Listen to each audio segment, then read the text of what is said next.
تو صحابہ نے 2 سوال کیے حضور پاک سے.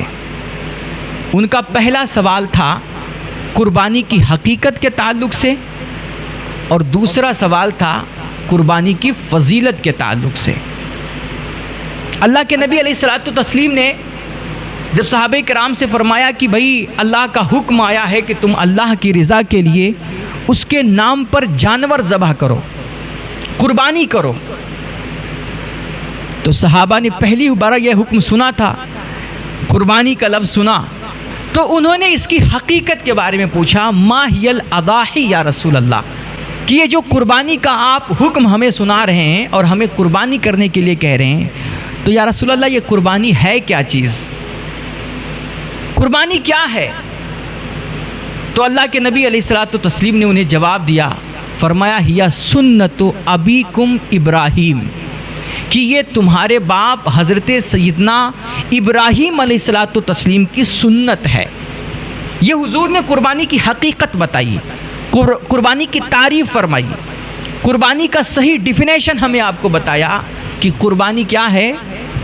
یہ نام و نمود نہیں، یہ تہوار نہیں، کوئی خالی رسم اور رواج نہیں، بلکہ یہ جد الانبیاء حضرت سیدنا ابراہیم علیہ الصلوۃ والتسلیم کی سنت ہے. یہ ان کا اپنا طریقہ ہے، ان کی یاد ہے، ان کے اسی یاد پر، اس کے طریقے پر عمل کرتے ہوئے ہمیں بھی اللہ کی رضا کے لیے اپنے جانور اس کے نام پر قربان کرنے ہیں. صحابہ نے پھر دوسرا سوال کیا، یا رسول اللہ، چونکہ آج ہر انسان کوئی بھی ہو، وہ جب کوئی کام کرتا ہے، کسی جگہ کوئی چیز انویسٹ کرتا ہے، کچھ پیسے خرچ کرتا ہے، تو ہر انسان چاہتا ہے کہ اس کے بدلے ہمیں کچھ ملے.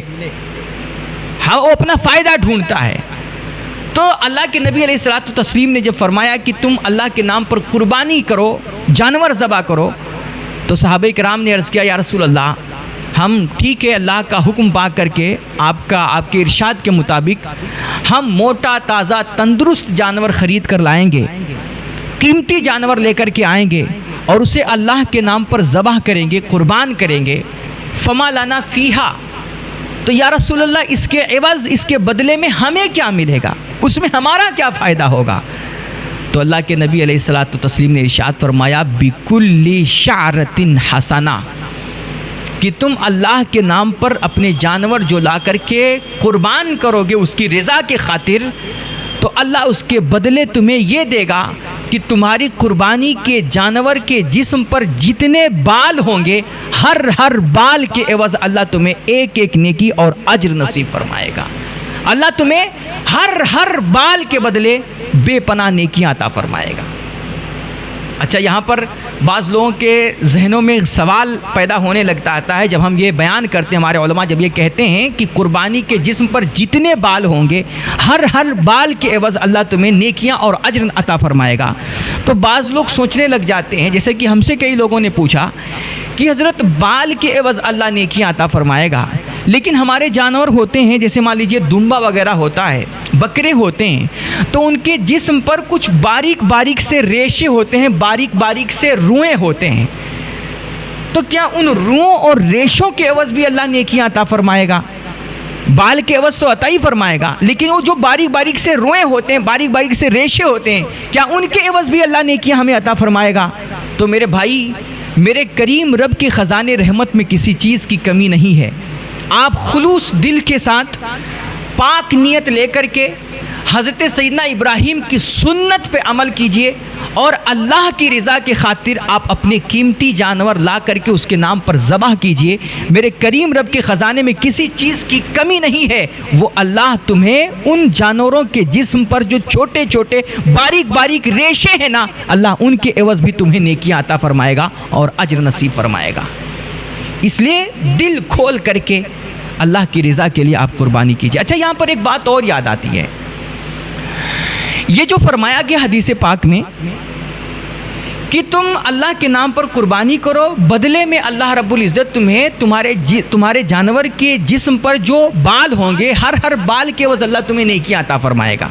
تو کیا اس کا مطلب یہ ہے کہ اللہ رب العزت پہلے اپنے فرشتوں کو حکم دے گا کہ بھائی چلو یہ جو اس نے قربانی کیا ہے اور اس کے قربانی کا جو جانور ہے، پہلے اس کے جسم پر بال گنو، ایک بال کی کاؤنٹنگ کرو، اور پھر دیکھو حساب لگاؤ، دیکھو اس کے جسم پر اگر 1,00,000 بال ہیں تو پھر اس بندے کو 1,00,000 ثواب عطا فرما دو، اور اگر اس کے جانور کے جسم پر 2,00,000 بال ہیں تو اس کو 2,00,000 ثواب عطا کر دو، اس کے جانور کے جسم پر 5,00,000 بال ہیں تو اس کو 5,00,000 ثواب عطا کر دو۔ کیا یہ مطلب ہے؟ یہی مفہوم ہے اس حدیث کا؟ نہیں میرے بھائی، دیکھیں اس طرح کی جو روایتیں ہوتی ہیں نا، اور اس طرح کے جو الفاظ اور تعداد ہوتی ہیں نا، قرآن کریم میں اور حدیث میں اس طرح کی بہت ساری روایتیں ہیں۔ اور مثلا ایک لفظ ہمارے ہاں بھی بولا جاتا ہے، عام طور پر لوگ بیان کرتے ہیں کہ اللہ رب العزت 70 ماؤں سے زیادہ پیار کرنے والا ہے، اپنے بندوں سے وہ 70 ماؤں سے زیادہ پیار کرتا ہے، جبکہ قرآن اور احادیث میں اس لفظ کے ساتھ 70 ماؤں سے زیادہ کا جو لفظ بولا جاتا ہے، اس لفظ کے ساتھ نہ قرآن میں کہیں ذکر ہے اور نہ حدیثوں میں کہیں اس طرح کا لفظ کوئی آیا ہے۔ ایسی کوئی روایت نہیں ملتی ہے کہ جس میں یہ فرمایا گیا ہو کہ اللہ 70 ماؤں سے زیادہ اپنے بندوں سے پیار کرتا ہے۔ یہ جو لفظ بولا جاتا ہے 70 ماہ، اس طرح کے الفاظ کہیں نہیں آئے ہیں۔ تو یہ جو روایت بولی جاتی ہے، بیان کی جاتی ہے کہ اللہ 70 ماؤں سے زیادہ اپنے بندوں سے پیار کرتا ہے، یہ روایتاً صحیح نہیں ہے۔ ہاں مانن اور مفہوماً یہ بات صحیح ہے، بالکل صحیح ہے، کیونکہ یہاں 70 کا جو لفظ بولا جا رہا ہے نا، یہ گنتی کے لیے نہیں کہ 70 ماؤں سے زیادہ پیار کرتا ہے یا 71 ماؤں سے زیادہ پیار نہیں کرتا ہے۔ اسی طرح دیکھیے قرآن پاک میں فرمایا گیا، اللہ کریم قرآن میں ارشاد فرماتا ہے، استغفر لہم او لم تستغفر لہم ان تستغفر لہم 70 مرہ فلن یغفر اللہ لہم ابدا۔ اس طرح کی کچھ آیت ہے، آپ آیت چیک کر لیجئے گا، میں حافظ نہیں ہوں، یہ فوری طور پر مجھے یہ بات یاد آ گئی اس لیے میں عرض کر دے رہا ہوں۔ اس طرح کی کچھ آیت ہے، ملتی جلتی آیت ہے، آپ دیکھ لیجئے اسے۔ اللہ کریم قرآن پاک میں ارشاد فرما رہا ہے کہ میرے حبیب آپ ان منافقین کے لیے مغفرت کی دعا کریں یا نہ کریں، حتیٰ کہ اگر آپ ان کے لیے 70 بار بھی مغفرت کی دعا کریں گے نا، تب بھی اللہ ان کی کبھی مغفرت نہیں فرمائے گا، منافقین کی۔ تو یہاں بھی 70 کا لفظ بولا گیا کہ 70 بار بھی اگر آپ ان کے لیے مغفرت کی دعا کریں تو بھی اللہ ان کی مغفرت نہیں فرمائے گا۔ تو کیا اس کا مطلب یہ ہے کہ 71 بار کریں، 75 بار کریں، 80 بار کریں تو اللہ قبول کر لے گا؟ نہیں میرے بھائی، یہ جو تعداد بولی جاتی ہے نا 70 کی، 1000 کی، یا پھر جیسے بالوں کے برابر نیکیاں اللہ دے گا، اسی طرح حضرت عمر بن خطاب رضی اللہ تعالیٰ، ایک روایت بیان کی جاتی ہے نا کہ حضرت سیدہ عائشہ پاک نے حضور پاک سے پوچھا تھا کہ یا رسول اللہ کیا آسمان کے ستاروں کے برابر بھی کسی کی نیکیاں ہو سکتی ہیں؟ تو اللہ کے نبی نے فرمایا تھا کہ وہ حضرت عمر بن خطاب رضی اللہ تعالیٰ عنہ کی نیکیاں ہیں، وہ پوری روایت ہے۔ تو یہاں پر آسمان کے ستاروں کے برابر ہونا، یا بکری کے جانور کے جسم پر جو بالوں کی تعداد ہے اس کا ذکر کرنا، یا 70 مرتبہ کا ذکر کرنا، 1000 مرتبہ کا ذکر کرنا، یہ ساری جو تعداد بیان کی جاتی ہے یا جو گنتیاں بتائی جاتی ہیں میرے بھائی، یہ ان کا حقیقی معنی مراد نہیں ہوتا ہے، بلکہ یہ کثرت سے کنایا ہوتے ہیں، کثرت سے کنایا، یعنی ان سے مراد ذاتی بتانی ہوتی ہے۔ مطلب یہ ہوتا ہے جیسے ہم کسی انسان سے کہیں کہ ہم نے 70 مرتبہ تجھے سمجھایا، مطلب کہ بہت دفعہ سمجھایا، میں نے 1000 مرتبہ تم سے یہ بات کہی ہے، مطلب بے شمار دفعہ ہم نے یہ بات کہی ہے۔ اسی طرح اللہ کے نبی فرما رہے ہیں کہ تم اللہ کے نام پہ جو قربانی کرو گے، اللہ کے نام پہ جو جانور ذبح کرو گے، اللہ رب العزت اس کے بدلے تمہارے جانور کے جسم پر جتنے بال ہوں گے، ہر بال کے عوض اللہ رب العزت تمہیں ایک ایک نیکی اور اجر عطا فرمائے گا۔ اس کا مطلب یہ ہوا کہ جس طرح تمہارے قربانی کے جانوروں کے جسم کے بال گنے نہیں جا سکتے ہیں، تم اللہ کی رضا کے لیے اس کے نام پہ جب جانور ذبح کرو گے تو اللہ کریم اس کے بدلے تمہیں اتنی نیکیاں اور اتنا اجر اور ثواب عطا فرمائے گا کہ پھر تم ان اجر و ثواب کو بھی کبھی گن نہیں پاؤ گے۔ یعنی کہ اللہ بے پناہ اجر و ثواب اور بے شمار نیکیاں آپ کو عطا فرمائے گا۔ اچھا، اللہ کے نبی علیہ الصلوۃ والتسلیم نے جب صحابہ کرام نے سوال کیا کہ یا رسول اللہ، یہ جو آپ ہمیں قربانی کا حکم سنا رہے ہیں کہ ہمیں ماہ ذی الحجہ کی 10، 11، 12 کو اللہ کے نام پر قیمتی، خوبصورت، موٹے، تازے، بے عیب جانور لا کر کے اس کے نام پہ ذبح کرنا ہے اور قربانی کرنی ہے، تو یہ جو قربانی کا حکم آپ دے رہے ہیں، یہ قربانی ہے کیا چیز؟ اس کی حقیقت کے بارے میں جب صحابہ نے پوچھا تو اللہ کے نبی نے کیا فرمایا؟ یا سنت ابیکم ابراہیم، کہ یہ تمہارے باپ جد الانبیاء حضرت سیدنا ابراہیم کی سنت ہے. سنت کا معنی طریقہ، سنت کا معنی دستور، سنت کا معنی عمل. حضور نے فرمایا کہ یہ جو قربانی ہے مخصوص ایام میں، مخصوص دنوں میں، یہ مخصوص جانوروں کی جو قربانی کرنی ہے، یہ قربانی دراصل حضرت ابراہیم کی سنت ہے. یہ بتائیے کیا حضرت ابراہیم نے بکرا دمبا ذبح کیا تھا؟ حضرت ابراہیم نے پڈا ذبح کیا تھا؟ بھینس کی قربانی کی تھی؟ حضرت ابراہیم نے تو اپنے بیٹے کی گردن پہ چھری چلائی تھی نا. حضرت ابراہیم نے سیدنا اسماعیل علیہ السلام کی قربانی کی تھی، اگرچہ بعد میں مشیت الہی کے تحت ان کی جگہ پہ دمبا ذبح ہوا، لیکن چھری انہوں نے بہرحال اپنے بیٹے کی گردن پہ چلائی تھی. تو یہ ہماری قربانی، ہم بکرا دمبا ذبح کرتے ہیں، وہ بیٹے کی گردن پہ چھری چلا رہے ہیں، تو ہماری یہ قربانی ان کی سنت کیسے ہوئی؟ وہ بیٹے کی گردن پہ چھری چلا رہے ہیں، ہم بکرا دمبا ذبح کر رہے ہیں. اور ان کا بیٹا بھی، اللہ اکبر، بیٹا بھی کیسا تھا یار، اکلوتا بیٹا، چہیتا بیٹا، جسے اللہ سے مانگ مانگ کر کے انہوں نے حاصل کیا تھا. مصلی پہ کھڑے ہو کر کے، رو رو کر کے، تڑپ تڑپ کر کے اللہ سے مانگا تھا. اکلوتا بیٹا تھا جو بڑی تمناؤں، بڑی آرزوؤں کے بعد ملا تھا. قرآن کہتا ہے فلما بلغ معہ السعی، ان کا وہی بیٹا جو بڑی آرزوؤں، بڑی تمناؤں، بڑی تڑپ کے بعد اللہ رب العزت نے عطا کیا تھا اور بڑھاپے میں عطا کیا تھا. کہتے ہیں اکلوتا بیٹا نا گھر کا چراغ ہوتا ہے، وہ بڑھاپے کا سہارا ہوتا ہے ماں باپ کا. اور جس کے گھر میں صرف ایک بچہ، اگرچہ بچیاں بھی ہیں، لڑکیاں بھی ہیں، لیکن اس گھر میں صرف ایک لڑکا ہو، آپ اس کے ماں باپ سے جا کے پوچھ لیجئے کہ اس لڑکے کی کتنی لاڈ اٹھائی جاتی ہے اور کتنا اس کا خیال رکھا جاتا ہے. حضرت سیدنا ابراہیم علیہ السلام کو اللہ رب العزت نے بڑھاپے میں اسماعیل علیہ السلام عطا کیے تھے. اور جب حضرت اسماعیل علیہ السلام، قرآن کہتا ہے فلما بلغ معہ السعی، یہی اسماعیل علیہ السلام جب ابراہیم علیہ السلام کے ساتھ چلنے پھرنے کے قابل ہو گئے، کچھ بڑے ہو گئے، ان کے ساتھ دوڑنے بھاگنے لگے، جب ان کی عمر 14-15 سال کی ہوئی تو حضرت ابراہیم علیہ السلام کو خواب آیا اللہ کی جانب سے کہ وہ انہی اسماعیل کو اللہ کے نام پہ ذبح کر رہے ہیں. دیکھیے انبیاء کا خواب جو ہوتا ہے نا، یہ حجت ہوتا ہے، یہ اللہ کی طرف سے وحی ہوا کرتا ہے.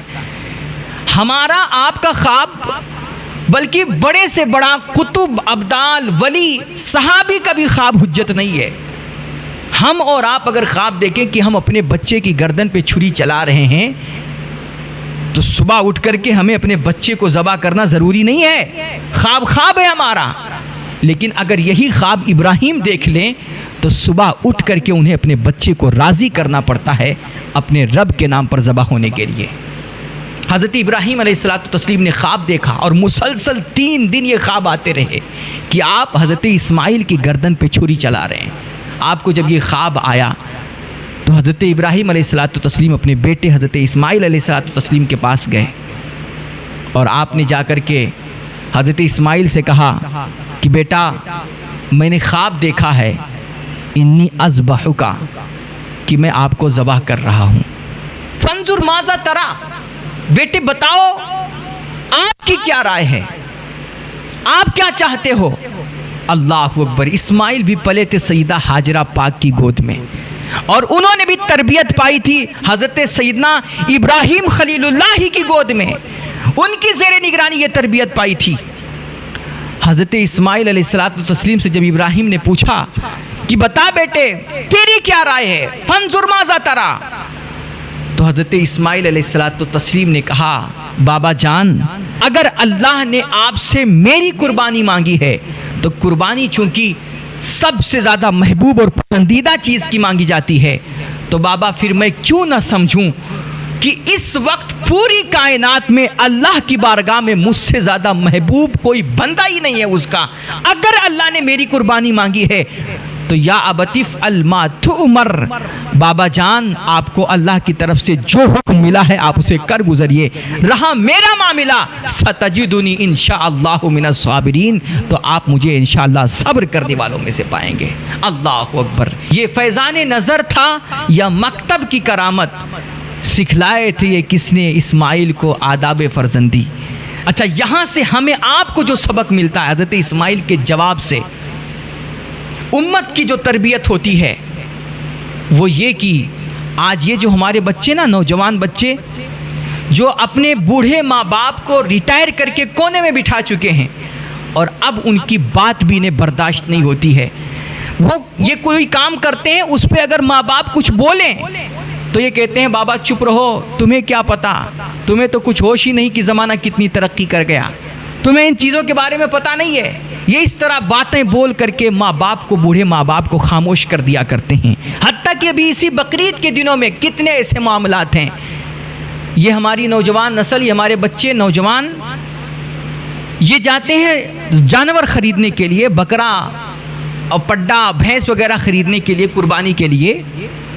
اب چونکہ ان کا تجربہ کم ہوتا ہے، ماں باپ کا تجربہ، بہرحال اگرچہ وہ پڑھے لکھے نہ ہوں لیکن دنیا انہوں نے ہم سے زیادہ دیکھی ہے، تو اس لیے ان کے تجربے زیادہ ہوتے ہیں۔ ہم کوئی جانور پسند کریں اور ماں باپ اپنے تجربے کی روشنی میں کہہ دیں کہ بیٹا یہ جانور مت خریدو، یہ جانور ٹھیک نہیں ہے، دوسرا جانور خرید لو، تو ہمارے آپ کے چہرے کا جغرافیہ بدل جاتا ہے، ہماری آنکھیں سرخ ہو جاتی ہیں کہ پیسہ میرا، کمائی میری، خرید میں رہا ہوں، بولنے والا یہ بوڑھا باپ کون ہوتا ہے؟ اس طرح کے ہمارے رویے ہوتے ہیں۔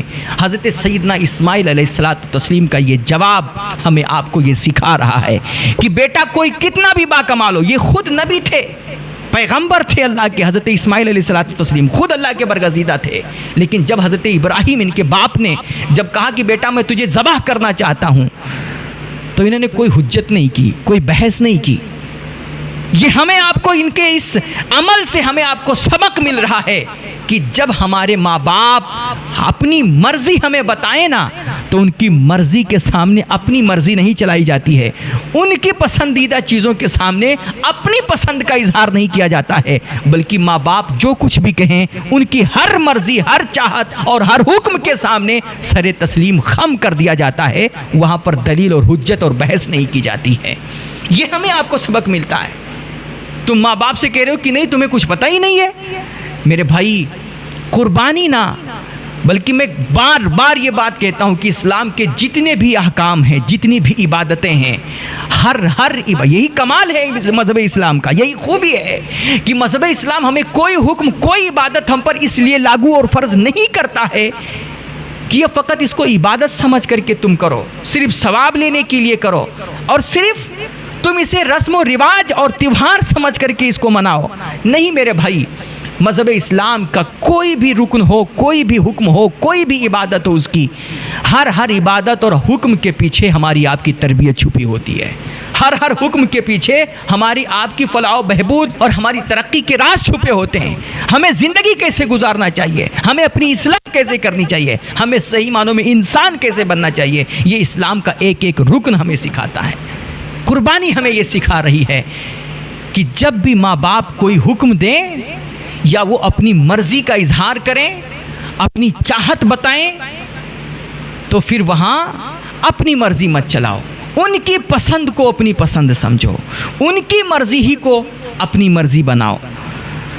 تو حضرت سیدنا اسماعیل علیہ السلام نے جب کہا کہ بابا جان آپ کو قربانی کا حکم ملا ہے تو آپ شوق سے قربانی کیجئے، چلائیے میری گردن پہ چھری، میں اللہ کے نام پہ ذبح ہونے کے لیے تیار ہوں۔ قرآن کہتا ہے فلما اسلما، جب یہ دونوں باپ بیٹے اللہ کی رضا پہ راضی ہو گئے اور ایک کاٹنے کے لیے دوسرا اس کے نام پہ کٹنے کے لیے تیار ہو گیا، وَتَلَّهُ لِلْجَبِينِ، اور حضرت ابراہیم نے اپنے بیٹے اسماعیل کو اللہ کے نام پہ کاٹنے کے لیے، ذبح کرنے کے لیے پیشانی کے بل زمین پہ لٹا دیا۔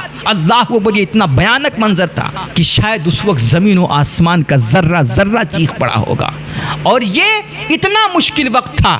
میرے بھائی دنیا میں نا ہزاروں امتحانات ہوتے ہیں، آپ کے جی سے لے کر کے ہائی کلاسز تک دیکھ لیجئے، ابتدا سے لے کر کے انتہائی تعلیم تک کے ہم اور آپ بہت سارے امتحانات سے گزرتے ہیں، زندگی میں کئی ایک امتحانات دینے پڑتے ہیں، اور دنیا کے جتنے بھی امتحانات ہوئے ہیں، ہو رہے ہیں یا ہوں گے، ہر ایک امتحان کا یہی نیم ہوتا ہے. اگر آپ جا کر کے کسی بچے سے، اسٹوڈنٹ سے، طالب سے پوچھیں کہ بھیا امتحان کیسا رہا، امتحان کا پرچہ کیسا رہا، امتحان کے سوالات کیسے رہے، تو طالب علم جو ہوگا وہ ہمیشہ یہی کہے گا کہ بھیا پرچہ بڑا مشکل تھا، سوالات بڑے ٹف تھے، بہت مشکل پرچہ تھا. امتحان دینے والا مشکل کہے گا. لیکن اگر آپ ان کے اساتذہ سے، ٹیچر سے پوچھیں کہ بھیا آپ نے اتنا ٹف پرچہ کیوں بنا دیا، اتنے مشکل سوالات کیوں قائم کر دیے، تو ٹیچرز، اساتذہ یہی کہیں گے کہ نہیں، سوال مشکل نہیں تھا، پرچہ ٹف نہیں تھا، بلکہ سوالات ہم نے بہت آسان بنائے تھے. چونکہ استاذ کا علم زیادہ ہوتا ہے، وہ اپنے علم کی روشنی میں کہہ رہا ہوتا ہے کہ سوالات آسان ہیں. بچے کا علم کم ہوتا ہے، اس لیے وہ سمجھتا ہے کہ سوالات مشکل ہیں، اس کو ٹف لگتے ہیں. تو دنیا کا یہ نیم ہے میرے بھائی کہ امتحان دینے والا ہمیشہ کہتا ہے کہ امتحان سخت تھا، امتحان لینے والا کہتا ہے کہ نہیں، امتحان آسان ہے. لیکن یہ کائنات کا واحد امتحان ہے حضرت ابراہیم اور اسماعیل کا، کہ جہاں امتحان دینے والے جو ہیں وہ تو بڑی آسانی کے ساتھ امتحان دے رہے ہیں، اس میں ان کو کوئی پشو پیش نہیں ہو رہا ہے، کوئی ان کو مشکل نہیں ہو رہی ہے. لیکن جو امتحان لینے والا ممتحن اعظم ہے، اللہ ہے، وہ فرما رہا ہے اِنَّ هَذَا لَهُوَ بَلَاءٌ مُبِينٌ، کہ یہ کائنات کا سب سے بڑا، سب سے مشکل اور سب سے ٹف امتحان ہے جو میں نے اپنے ان دونوں بندوں کا لیا ہے. لیکن میرے دونوں بندے بھی کمال کے ہیں کہ اس سخت ترین مشکل امتحان میں بھی انہوں نے 100 کا 100 نمبر لا کر کے امتحان پاس کیا. تو یہ کوئی معمولی امتحان نہیں تھا. لیکن کہتے نہیں، جب انسان کے دل میں اللہ کا عشق اور اس کی محبت کا دریا موجزن ہونا، اور جب اس کا جینا مرنا سب کچھ اللہ کے لیے ہو جائے، اور اس کا ایک ہی مطمع نظر ہو، اِنَّ صَلَاتِي وَنُسُكِي وَمَحْيَايَ وَمَمَاتِي لِلَّهِ رَبِّ الْعَالَمِينَ، کہ اس کا جینا مرنا سب کچھ خدا کے نام پہ ہو جائے نا، وہ جیے بھی تو اللہ کے لیے، مرے بھی تو اللہ کے لیے. تو پھر کہتے ہیں دنیا کی کوئی بھی چیز اس کے لیے مشکل نہیں رہ جاتی ہے. پھر چاہے اللہ کے لیے اسے آگ میں کودنا پڑے، یا پھر اللہ کی رضا کے لیے گھر بار چھوڑنا پڑے، بیوی بچوں کو صحرا و بیابان میں جا کر کے چھوڑ کر کے آنا پڑے، یا پھر اپنے سگے بیٹے، اکلوتے بیٹے کی گردن پہ چھری چلانی پڑ جائے، مال و اسباب قربان کرنے پڑ جائیں، اس کو کوئی بھی چیز نہ مشکل نہیں لگتی ہے، کیونکہ اس نے پہلے سے اپنا سب کچھ تن من دھن اپنے رب کے نام پہ وار دیا ہے. تو حضرت سیدنا ابراہیم علیہ الصلوۃ والتسلیم میں بات کر رہا تھا کہ یہ قربانی ابراہیم علیہ الصلوۃ والتسلیم کی سنت ہے. اللہ کے نبی فرما رہے ہیں یا سنت ابیکم ابراہیم، کہ یہ حضرت ابراہیم کی سنت ہے. تو انہوں نے اپنے سگے بیٹے کی گردن پہ چھری چلائی تھی، اور ہم بکرا دمبا ذبح کرتے ہیں، ہماری یہ قربانی ابراہیم کی سنت کیسے ہوگی؟ یہ سوال ہوتا ہے. سنت تو تب ہوگی جب ہم بھی اپنے سگے بیٹے کی گردن پہ چھری چلائیں، جب ہم بھی اپنے بچوں کو ذبح کریں، تب سنت بنے گی صحیح معنوں میں نا. ہم بکرا دمبا ذبح کریں اور یہ ابراہیم کی سنت ہو جائے، یہ کیسے ہو سکتا ہے؟ تو میرے بھائی، آپ کی قربانی حضرت ابراہیم کی جو سنت کہی گئی ہے، یہ سنت دو طریقے سے ہو سکتی ہے. ایک طریقہ یہی کہ یا تو آپ اپنے بچے کی گردن پہ چھری چلائیں، اور یہ ہماری شریعت میں ابھی ہے نہیں. تو پھر ہماری قربانی حضرت ابراہیم کی سنت کیسے بنے گی؟ تو ہماری یہ قربانی جو ہم بکرے، دمبے، پڈے، بھینسوں کی جو قربانی دے رہے ہیں، جانوروں کی جو قربانی دے رہے ہیں، یہ جانوروں کی قربانی ابراہیم کی سنت کما حق اس وقت بنے گی جب ہمارا قربانی کرتے وقت جو نظریہ ہے وہ حضرت سیدنا ابراہیم علیہ الصلوۃ والتسلیم کے نظریے سے میل کھا رہا ہو. ہمارے دل کی نیت، ہمارے دل کا خلوص ویسا ہی ہو جیسا حضرت سیدنا ابراہیم علیہ الصلوۃ والتسلیم کا تھا. گویا قربانی کرتے وقت ہمارے دل میں یہ نیت ہو اور ہمارے دل کے خلوص کا یہ حال ہو کہ ہم اپنے جانور کی گردن پہ جب چھری چلائیں تو یہ عہد کریں کہ میرے مالک دیکھ، تیرے حبیب کا حکم پا کر کے، تیرے ارشاد کے مطابق، تیری رضا کے خاطر آج ہم نے تیرے نام پہ لا کر کے موٹا، تازہ، خوبصورت، تندرست اور قیمتی جانور ذبح کر دیا ہے. میرے مالک، لیکن میرے دل کی نیتیں، میرے دل کا خلوص بالکل ویسا ہی ہے جیسے ابراہیم علیہ السلام کا تھا۔ آج تیرا حکم پا کر کے ہم نے تیرے نام پر جانور ذبح کیا ہے، میرے مالک کل کو اگر تیرے دین کو، تیرے نبی کی شریعت کو، میری جان، میرے بچوں کے جان اور مال کی بھی ضرورت پڑی تو میرے مالک تیری راہ میں ہم اپنے جان، مال اور بچوں کی بھی قربانی دینے کے لیے تیار ہیں۔ آج جس طرح تیرا حکم پا کر کے ہم جانور کی گردن پہ چھری چلا رہے ہیں، کل تیرے دین کو اگر ضرورت پڑی، تیرے حبیب کی شریعت پہ اگر آنچ آئی اور ان کے ناموس پہ اگر آنچ آئی تو ہم اس کے لیے اپنے بچوں کے بھی گردن پہ چھری چلوا لیں گے اور تیرے حبیب کی ناموس پہ آنچ نہیں آنے دیں گے۔ یہ جب ہمارے اندر جذبہ ہوگا نا تو ہماری یہ قربانی ابراہیم علیہ السلام کی جا کر کے سنت بنے گی۔ اور اسی لیے اللہ کا قرآن کہہ رہا ہے کہ یہ جو تم بڑے موٹے تازے جانور لے کر کے آتے ہو نا دکھانے کے لیے محلے، گاؤں اور پورے شہر میں کہ مجھ سے زیادہ بڑا جانور کسی کے پاس نہیں، اتنا خوبصورت جانور، اتنا قیمتی جانور کسی نے نہیں خریدا جو حاجی صاحب نے خریدا ہے۔ اور پھر آج کل کے تو طرح طرح کے رسم و رواج مارکیٹ جو جانوروں کے لگتے ہیں اس میں دیکھیے طرح طرح کے جانور پیش کیے جاتے ہیں دکھاوے کے لیے، ناموری کے لیے، زیادہ سے زیادہ قیمت حاصل کرنے کے لیے۔ کوئی جانور کو بادام کھلا رہا ہے، کوئی کاجو کھلا رہا ہے، کوئی ٹانس پلا رہا ہے۔ ابے یہ سب کیا ہے؟ اسلام نے قربانی کے لیے تم سے صرف بے عیب صحت مند جانور مانگا ہے، یہ نہیں کہ کاجو بادام کھانے والا جانور آپ لے کر کے آئیں۔ یہ کس نے تم کو اجازت دی کہ اپنی طرف سے یہ منمانی کریں؟ آپ اس کو ٹانک پلائیں اور اس طرح جو ہے اس کا جسم پھلا کر کے، موٹا کر کے، اس کی چربی بڑھا کر کے اور مارکیٹ میں آپ اس کا دکھاوا کریں۔